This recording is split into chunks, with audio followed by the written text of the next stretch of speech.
ഒരു ചായ കുടിക്കാന്നാണ്. അപ്പം പക്ഷേ ഈ സമയത്ത് ചായ വേണ്ടാമോ? അപ്പോൾ എടുത്ത വഴി ഇത്രയും നേരം പരിചയപ്പെട്ട ആളെ മാറി. അതെന്താടാ ഗിരീഷ് പുത്തഞ്ചേരി ഒരു ചായ വാങ്ങിച്ചത് നിനക്ക് കുടിച്ചൂടെ?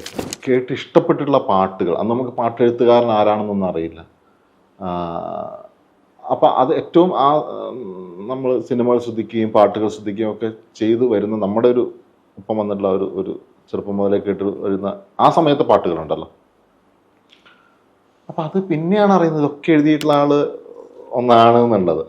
പിന്നെ അദ്ദേഹത്തിൻ്റെ സൗണ്ടിങ്ങുകൾ, പല തരത്തിലുള്ള പാട്ടുകളോ, പിന്നെ അതിങ്ങനെ ഇന്ന് ഇറങ്ങി നോക്കുന്ന സമയത്ത് എങ്ങനെയാണ് സിറ്റുവേഷൻ വെച്ചിട്ട് ആ പാട്ട് കണക്റ്റ് ആയിട്ടുള്ളത്, പിന്നെ പല തരത്തിലുള്ള പാട്ടുകൾ, പിന്നെ നമുക്ക് പേഴ്സണലി ഒരു കണക്ഷൻ തോന്നുക എന്ന് പറയുന്നൊരു കാര്യമുണ്ടല്ലോ. പിന്നെ ജീവിതത്തിൽ ഒരിക്കലും നേരിട്ട് കാണാൻ കഴിഞ്ഞു. അദ്ദേഹം പറഞ്ഞു തന്നിട്ടുള്ള വളരെ കാഷ്വലിയുള്ള സംസാരിക്കുകയാണ്. അപ്പം അതിൻ്റെ അകത്ത് ഇത്രയും കാലമായിട്ട് ഇപ്പം അന്ന് നമ്മൾ പിരിയുന്ന സമയത്ത് എന്നോട് അത്രയും നേരം വളരെ ഇതായിട്ട് സംസാരിച്ചപ്പോൾ എന്നോട് രാത്രി 11:30-12 മണിയാണ് കോഴിക്കോട് മഹാറാണി ഹോട്ടലിൽ. അപ്പം എന്നോട് ചോദിച്ചു ഒരു ചായ കുടിക്കാന്നാണ്. അപ്പം പക്ഷേ ഈ സമയത്ത് ചായ വേണ്ടാമോ? അപ്പോൾ എടുത്ത വഴി ഇത്രയും നേരം പരിചയപ്പെട്ട ആളെ മാറി. അതെന്താടാ ഗിരീഷ് പുത്തഞ്ചേരി ഒരു ചായ വാങ്ങിച്ചത് നിനക്ക് കുടിച്ചൂടെ? ഇതാണ് എടുത്ത.